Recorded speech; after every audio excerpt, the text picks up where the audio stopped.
You know what you're listening to? Is that a trick question? It's the I Still Love This Game podcast with your host, Matthew Damian. He's an idiot.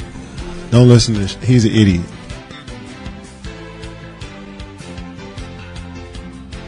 Hello and welcome to episode 98 of the I Still Love This Game podcast. Now, we're at the midway point. Or actually, technically, we've just passed the midway point of the NBA season. And with that, we've got essentially a recap. We've got some MVP candidates, so who the front runners are for that award, the Coach of the Year award, some surprisements and disappointments, along with what to look for in the second half of the NBA season. But before we go on and we take on those topics, I did watch the Spurs and Thunder game. And if you haven't caught this game and you have access to this, i.e. you have an internet connection, which if you don't have an internet connection, I don't know how you're listening to this show, but just log on to YouTube, find it on YouTube, go on to the NBA League Pass, whatever you need to do to watch this game and check it out. It was fantastic. It was almost like a playoff game. And these two teams, obviously they have a rivalry, very close in geographically. Oklahoma borders with Texas.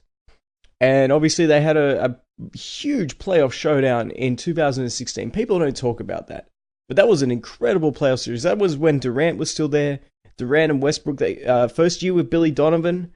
First year that these guys were healthy, again, in quite some time. Durant and Westbrook. And in that series, remember the Spurs won 67 games that year. Almost unbeatable at home. And people forget about that. That's a bit of a footnote, right? Because the Warriors won 73 games that year. But that Thunder team went in and they knocked off San Antonio in the second round, considered a major upset. I did predict them to win that series, and I won a lot of money on that series because I put some money behind it. But I didn't think they would be able to win 2 games in San Antonio, based off what they were able to do in the regular season, that of course being the Spurs. But there was some controversy. Dion Waiters was on that team as well. I remember for whatever reason he was inbounding the ball and he shoved Manu Ginobili, who was guarding the inbound pass. I've never seen that before.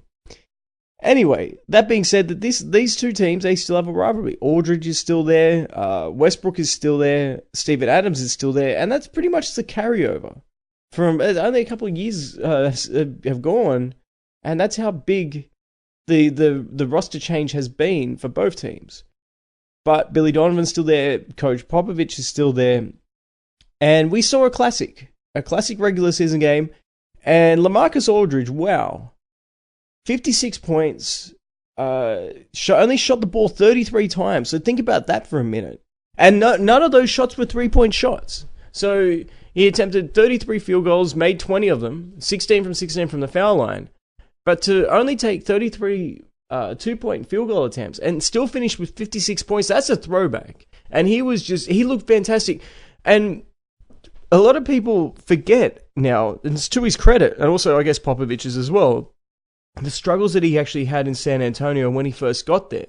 He looked out of place because he was a genuine MVP candidate in Portland.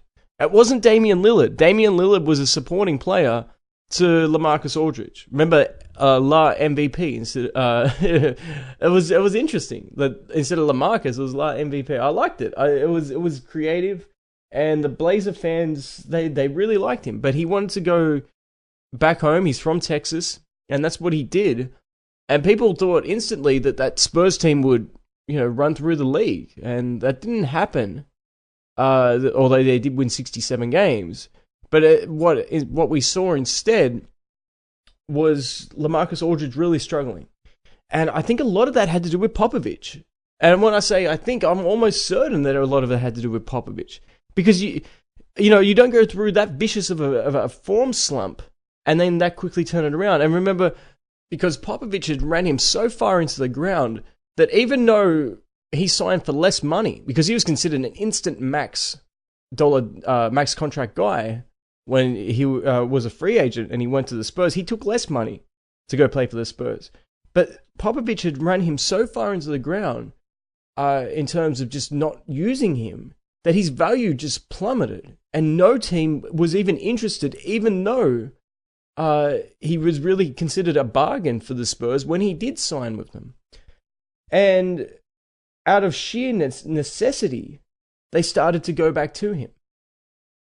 And it was funny that happened, because this is when Kawhi Leonard, just the season after Kawhi Leonard had his MVP type season, the year that Russell Westbrook won his, LaMarcus Aldridge was still struggling at that point, because all the plays were being drawn up for Leonard. He wasn't getting him on where he needed the ball to receive the ball, which is on the block where he can face up or back down his opposition. Depending, if you put a bigger guy on him like Steven Adams, he'll go right by you. If you back off him, he'll shoot the jumper. If you put a smaller guy on him, he'll back you down. He's a very, very versatile scorer, and he's a complete scorer too. But Popovich wasn't putting him in those situations. He was not running plays for him. It was insane. And then out of sheer necessity, actually we saw this when Kawhi Leonard was injured up against the Houston Rockets. See, Kawhi Leonard was, this is prior to Zaza Pachulia. Kawhi Leonard was going through some injury issues prior to Zaza Pachulia. And after an incredible Game 5 against the Rockets, Kawhi Leonard sat out Game 6. And this is on the road. And everyone talks about James Harden not showing up. Well, I'll tell you a guy that did show up in that game. And that was LaMarcus Aldridge.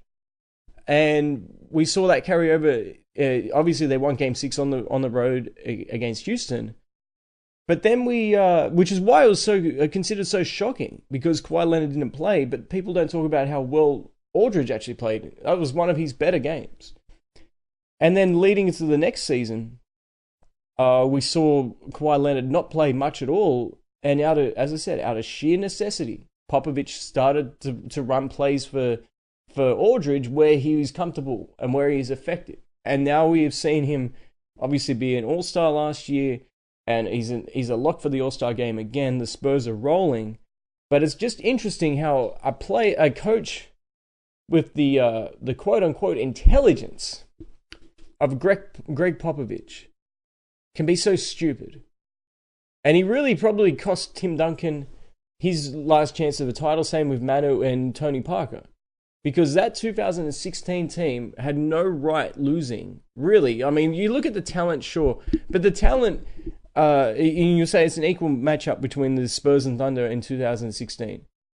But it wasn't an equal matchup in terms of talent, because Aldridge wasn't being used right. Are you kidding me? That team that had a hell of a starting five, or a lineup of death. Because you had Tony Parker still somewhat effective. Manu Ginobili still had his moments. Kawhi Leonard was playing amazing. You had Tim Duncan, who was still one of the most intelligent players to ever play the game. And you had LaMarcus Aldridge coming off an MVP-type season the year prior. And they didn't use him right.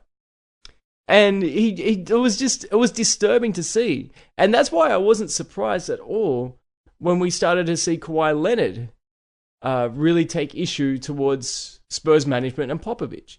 You know, you're telling me that he didn't see how LaMarcus Aldridge was being used and treated?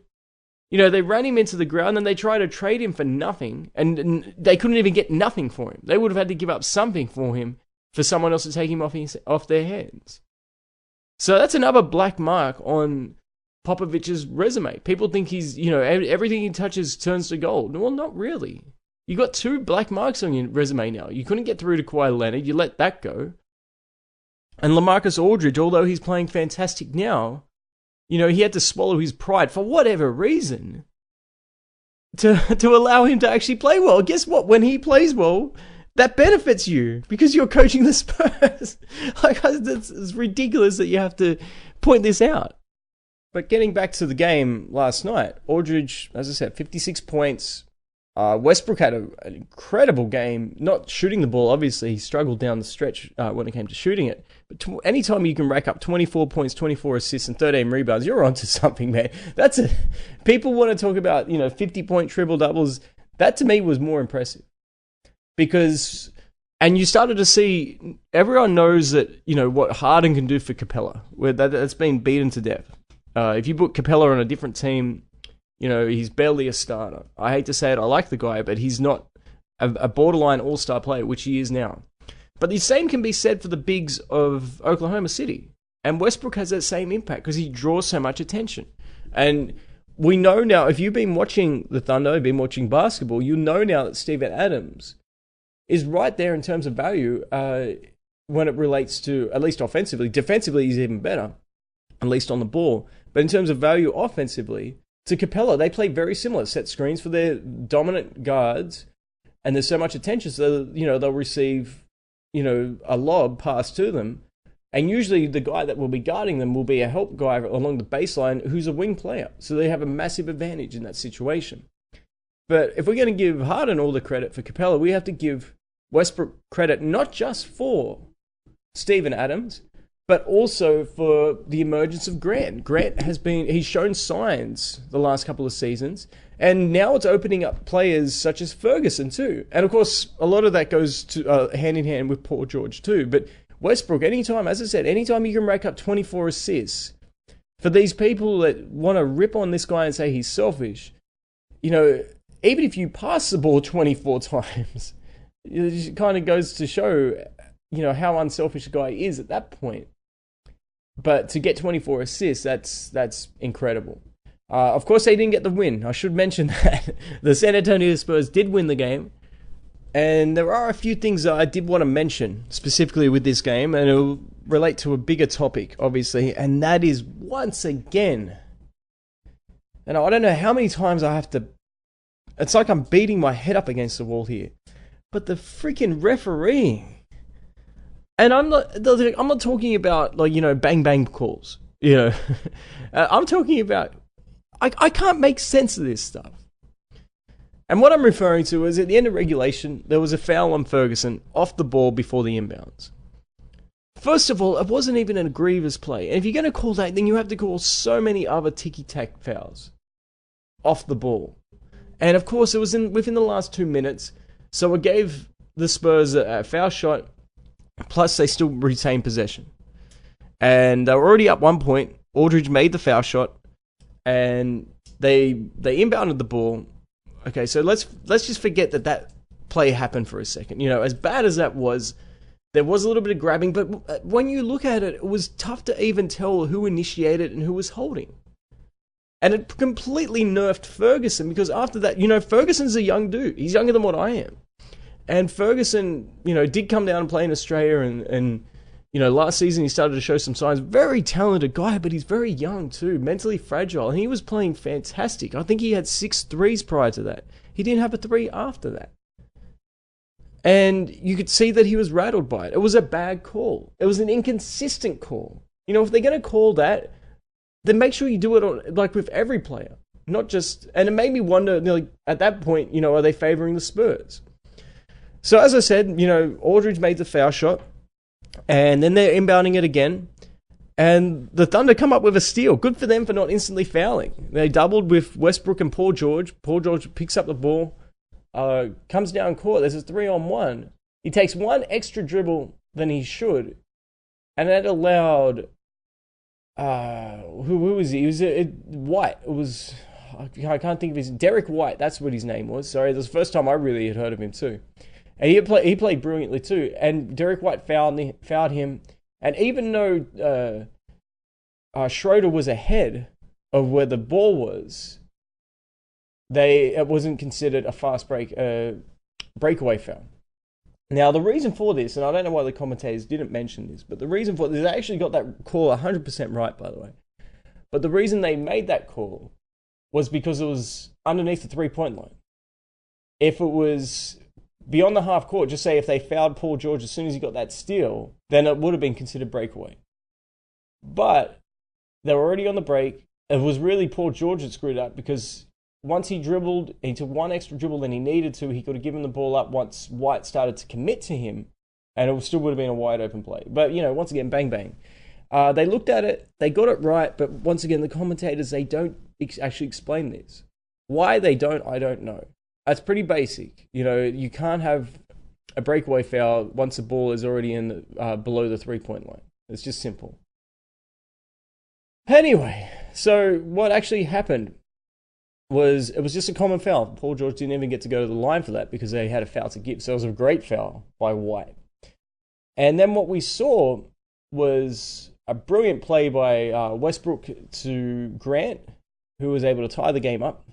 And we saw in overtime, we saw a long delay where it appeared to be a shot clock violation.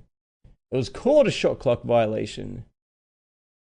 We didn't see any conclusive evidence, though, that the ball hit the rim.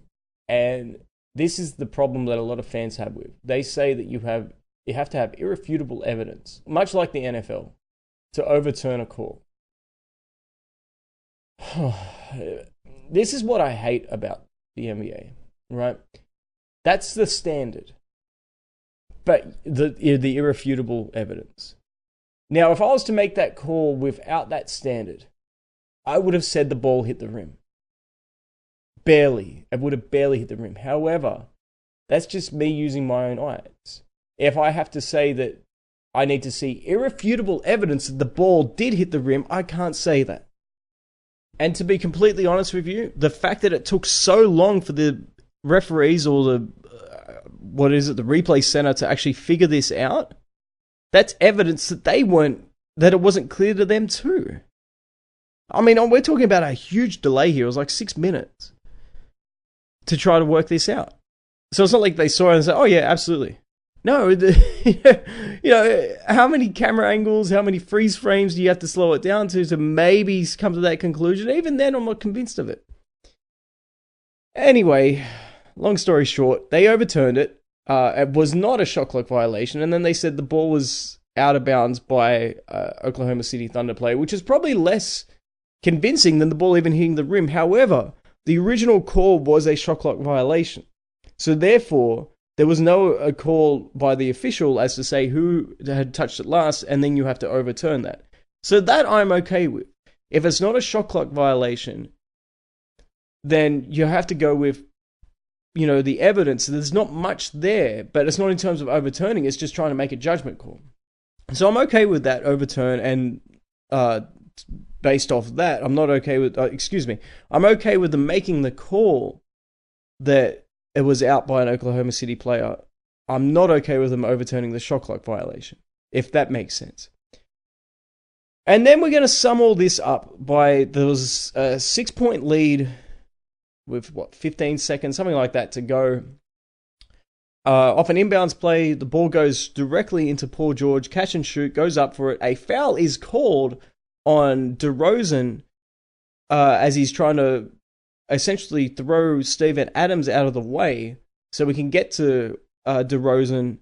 So we can get to Paul George to contest the shot. The foul is called on DeRozan for, I don't even know how to describe it. It was kind of like a wrestling move. He grabbed him by the shoulders. Steven Adams didn't move much at all, to his credit. And but it was still called a foul. Paul George made the shot, by the way. So this should have been a 4-point play or a potential 4-point play. And even if he misses it, then maybe Oklahoma City, who's a hell of an offensive rebounding team, could have got the offensive board. The problem is, once again, they go and look at it. And they look at it and they somehow overturn it. And they turn it into an off-the-ball foul, a common foul before the shot. So Steven Adams is going to the line not for one foul shot to make it a 2-point game and a 4-point play, but it's back to being a 6-point deficit because they wiped out the 3-point shot for Paul George. Unbelievable. Like, who is running this? Because it's a catch-and-shoot situation. So the inconsistencies here. On one hand, they will be so tight that they will call Ferguson with the off-the-ball foul and potentially could have sealed the game up for San Antonio right then and there. If the Thunder didn't make that steal at half court, the game would have essentially been over at that point. Because, San Antonio would have been fouled, they would have gone to the foul line, it would have been a 4-point game if they made their foul shots. And they're a very good foul shooting team. So they're that tight on that end. But on the other end, they're very lenient for the Spurs when Paul George is going out for a shot, gets a 3-pointer wiped away. And if you think that, it's a 6-point game, you give him a 3-pointer, guess what happens? Because you might be thinking, well, there's no guarantee that Steven Adams makes his shot. So there's two things that happen, and once again, it's still a critical situation, right? So Steven Adams is at the line. First of all, he makes it. So he's a capable shooter. He makes the first one. So at worst, it's a 2-point game, right? Assuming that Paul George's shot is made. But then on the second one, he misses it intentionally. He gets his own rebound. So the worst case scenario is you get another possession and potentially tie it off a 3 if you're Oklahoma. Best case scenario is it's suddenly a 2-point game, and they've shown the ability to make big steals off inbounds plays. But the fact that they would actually reverse this call, once again, let me repeat what I said. It is a catch and shoot situation. How do you reverse that? As soon as Paul George got it, he went into his shot. I will repeat that. How do you reverse it in that situation? And honestly, it reminded me, like this is even worse. Actually, it didn't even remind me, it was even worse than Kevin Durant taking about 4 steps out of bounds up against the Houston Rockets. And that was only a week ago. And the reason it is worse is they went to the replay, they checked it out and viewed it meticulously, apparently, over and over and over again. I can understand if it's 1 or 2 times that they screw this up. I cannot understand where is, or accept, I cannot accept if there is a consistent bias against one team and they are looking at the footage. This is bullshit. It absolutely is bullshit. And this is why the NBA has such a bad perception problem amongst the league, amongst the fans. Sure, fans of the, other teams, they won't care about it until it happens to them. And I thoroughly enjoyed the game. I'm not even really a fan, of the Thunder. I am annoyed because it really overshadowed 2 incredible performances and one fantastic, like when I say incredible performance, you might want to underscore the word incredible for both guys. Aldridge, as I said, 56 points, career high 56 points. Westbrook, 24 points, 24 assists, 13 rebounds. And yet I have to talk about how bad the officiating is. This doesn't get fixed. They have not fixed this. Why have they not fixed this? You know the reason why. I know the reason why. Damn it. It's because the league it's manipulated. I nearly said fixed. I didn't do it. I did not do it. But it's manipulated by the referees. And the vagueness of the rules allows them to do so. And don't be surprised if later today, or it may have even already happened, they'll issue a statement correcting it. Guess what? They don't correct it. You cannot correct it. And the fact, because you can't, okay, you can admit that it was an issue, but at some point, it's like a pathological liar. It really is. And we're meant to be satisfied that you're admitting it, that you're admitting that you made errors. These aren't even errors. Tell me one job where you're not accountable for your actions outside of NBA referees. Because how many mistakes are they allowed to make before the hammer actually drops? And the fact that the NBA protects them, if not empowers them, makes me feel like it's manipulated. Disappointing, to say the least. Anyway, I wanted to talk about that. I did want to talk about that. Not the latter part. I had to talk about that. But I wanted to talk about Aldridge, how happy I am for him. Westbrook had a great game. Grant had a great game. Paul George had a great game. All of Oklahoma had a fantastic game. I would love to see these 2 teams play because it's such a chess match. Billy Donovan's not a bad coach. Popovich, his resume speaks for itself.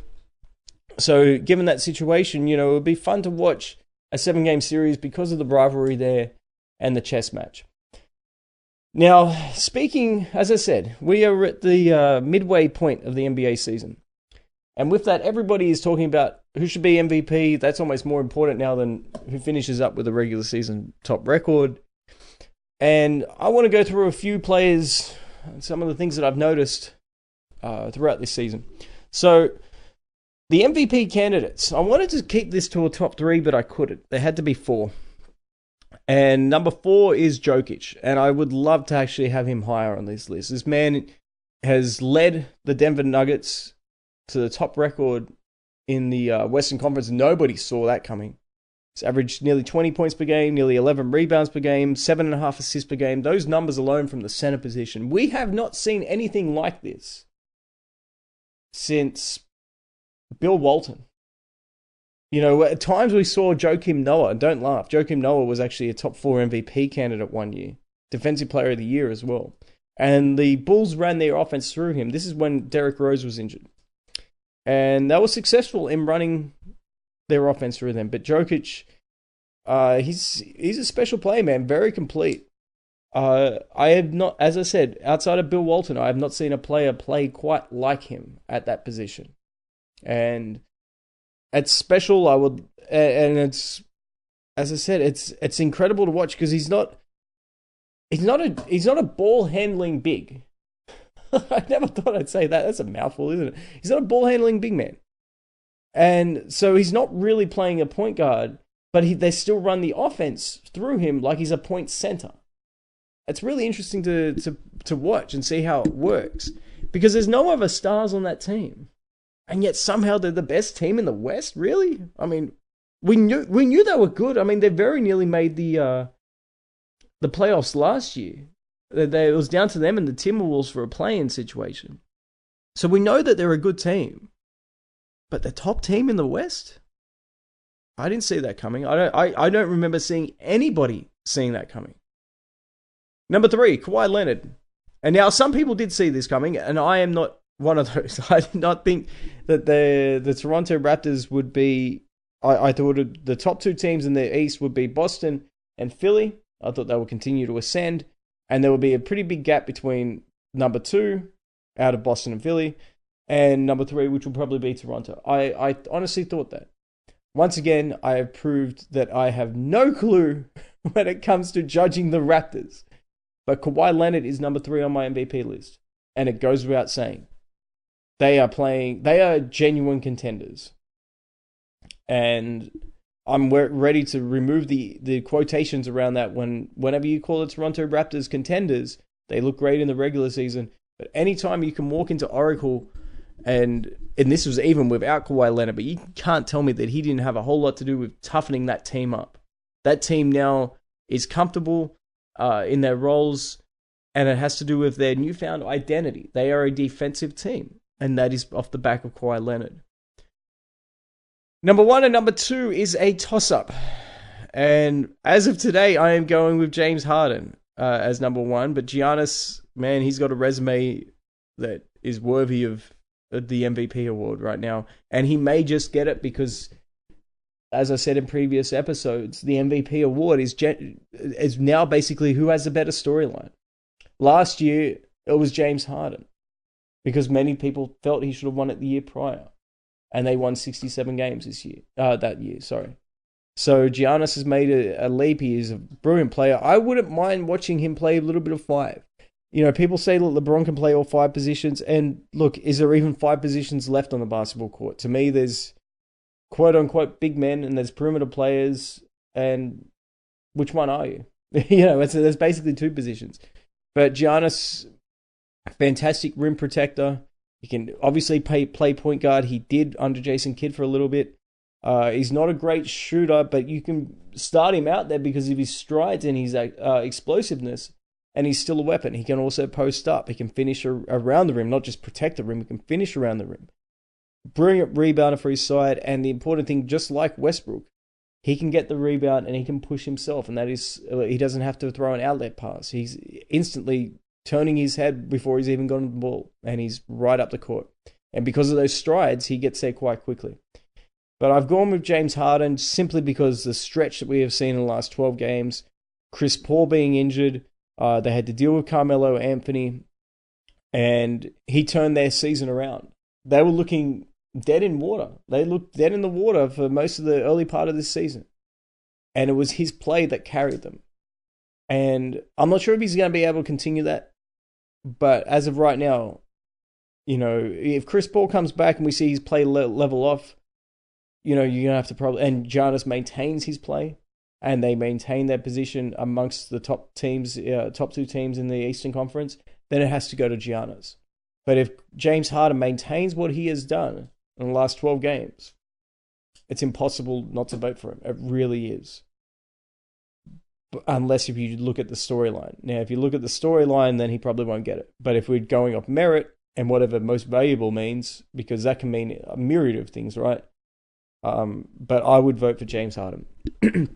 Coach of the year, go with Nick Nurse. This is top 3.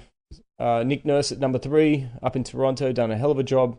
Budenholzer in Milwaukee, goes without saying, and of course Malone in Denver.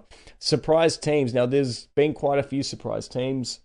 Number 3 is Milwaukee, and the reason they are a little bit lower than the other 2 teams is nobody really saw the other 2 teams having the season they are now. Some people thought the Bucks could be as high as number 3 in the Eastern Conference. So, they're number 1 now, or tied at number 1. So technically they're tied at number 2 as well if they're tied at number 1.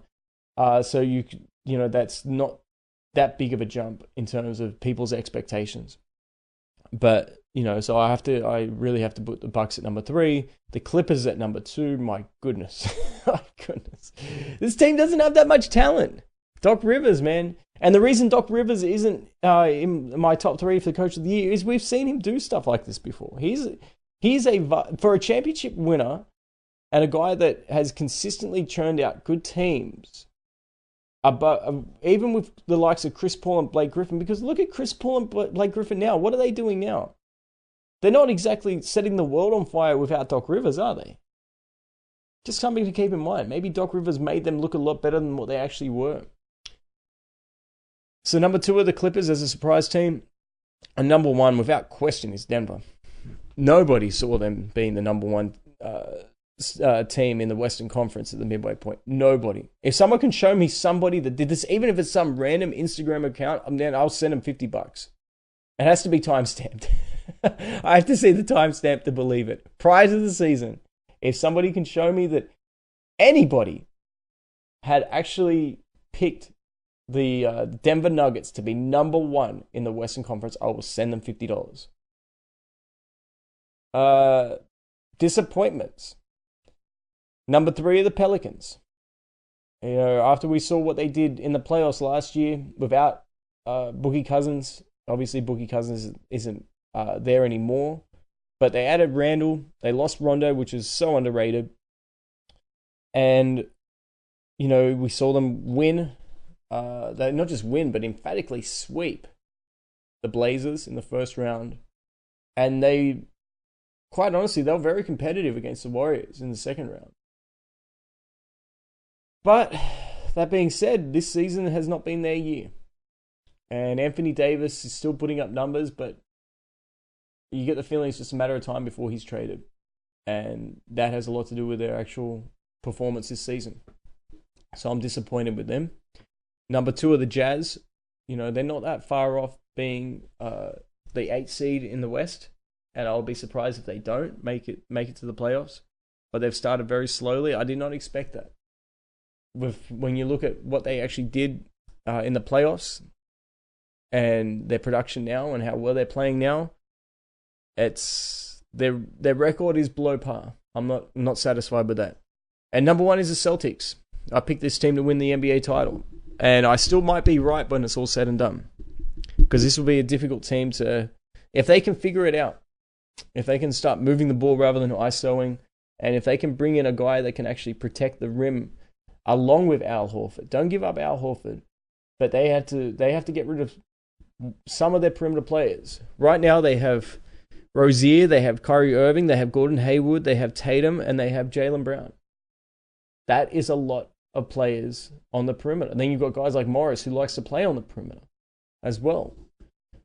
That's just not enough minutes for these guys. This is not a pickup game. You can't just put a bunch of perimeter players on the court and hope to win. You still need to be able to protect the rim. And all those players that I just mentioned, none of them are shot blocking guards even. So it's not like Golden State where you had Iggy and you have Durant and you have Draymond Green, all of which they can protect the rim still.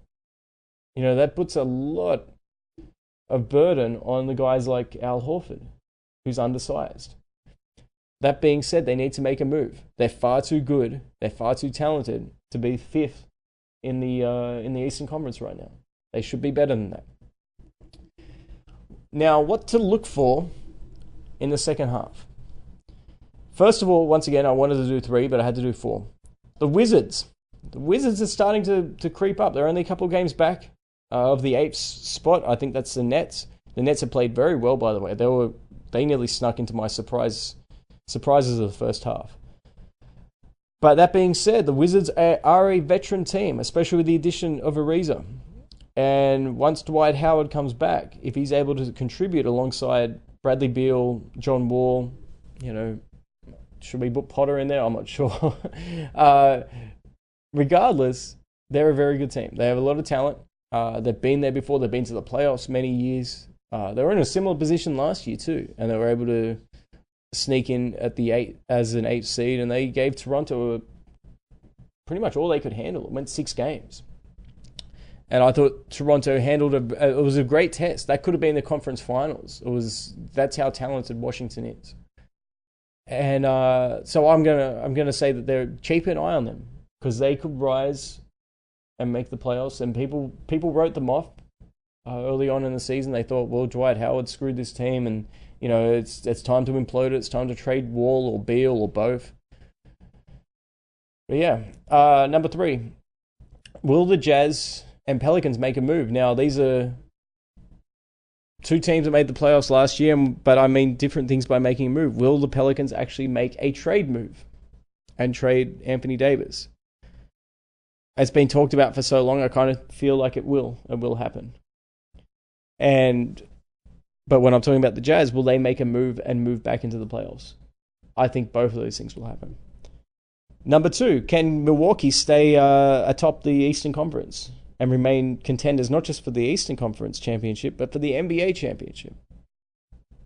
That would be very interesting to watch because they have a lot of talent, but they rely heavily on Giannis.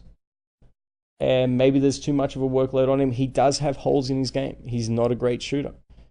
Is his game good enough to overcome that? That'll be interesting. And number 1 is, will we see some separation at the top of the West? Right now, in years past, we're used to seeing 2 or 3 teams at the top of the Western Conference, and then we see the logjam. Right now, the logjam goes from 1 to 10 in the Western Conference. Now, because there's such a logjam, there's no guarantee that even Denver makes the playoffs, as ridiculous as that sounds. Because they are the number 1 team, and they have won 28 games so far, which is impressive. That's very impressive. Actually, 29, excuse me. So when they have a record like that, at this point of the season, you think, of course, they're a lock to make the playoffs, but they're not that far ahead of, the 9th seed. And the 9th seed, it's not like you can point and identify 3 or 4 teams that would probably go before. So if they fall out, it's quite possible all those teams overtake because they're all good teams. The West is stacked. It is absolutely stacked. And how long does it take before Golden State kicks it into gear? Are they capable of kicking into gear? My God, what happens if they miss the playoffs? Stranger things have happened, right? So those are some things to keep an eye out for. The other thing I wanted to talk about, I mentioned it before, I talked about the possibility of Kevin Durant being traded. And I also mentioned Anthony Davis potentially being traded. Now, Anthony Davis has 1 more season on his contract. What does Golden State really need? You would say it's a shot blocker, right? I mean, we don't know what they have in DeMarcus Cousins. They don't know what they have in DeMarcus Cousins. And DeMarcus Cousins doesn't know what DeMarcus Cousins has. Well, I just said DeMarcus Cousins about 10 times in 15 seconds. The point that I'm making is, would it make sense for them to, if they feel that they are in quicksand, that this team is not going to get better, there's too many holes in terms of chemistry, and teams are no longer intimidated by them, would it make sense to open up the perimeter for guys like Klay Thompson and Steph Curry to go back to being the Splash Brothers by trading Kevin Durant for Anthony Davis? And I know this is crazy, you may have to involve other teams, because would the Pelicans be interested in that? Would they view it as, maybe we just get Kevin Durant for half a year? That's not good enough for Anthony Davis, even if they are convinced that he's not coming back. The other side of it too is that if they are convinced that he's not coming back, why not expedite the rebuilding process a year? That's just something to keep an eye on. Don't be shocked if that happens. But also don't be shocked if someone like Boston or LA becomes a third team in a deal like that. Anyway, guys, as I said, this was episode 98, so if you can count, unlike the NBA referees, we are 2 episodes away from episode 100. I'm excited for that. I'm really excited for that. I hope you guys are as well. When I started this podcast, I never thought that it would be, I'd reach triple digits that quickly. But I guess that's what happens when for about a month, you do an episode a day that kind of accelerates the content. But 100 episodes, man, it's been interesting. I've enjoyed it. And I hope you guys have enjoyed it as well. I've enjoyed all your feedback. I'm sorry if I still haven't gotten to all your questions. I try to get to all the questions. But this year we're going to have the expansion of I Still Love This Game. And I don't want to go into the details prematurely, but we're going to see an entire network built around I Still Love This Game. We're going to see football. We're going to see college football as well as pros. We're going to see college basketball shows come out. It's not going to be just me. It's going to be friends of the show and people that I've reached out to with syndication. We are going to be building an entire network. And I'm not saying we're going to take on the big guys at ESPN or anything. That's not my intention. I don't care about that. What I care about is giving a voice or an outlet to people that want to voice their opinions that we don't see on those big networks. And we're going to try it with different styles of content. And I hope you guys are excited for it. I know it sounds like I'm not excited because I'm hungry. I want to go get something to eat. But I'm thrilled to have started this. And I'm thrilled to remain a part of it. And I want to thank each and every one of you that has downloaded episodes, has shared it with your friends, as well as those that have sent in questions, sent in feedback, who comment on the posts. That's been amazing. So take care, guys, and I will see you on episode 99.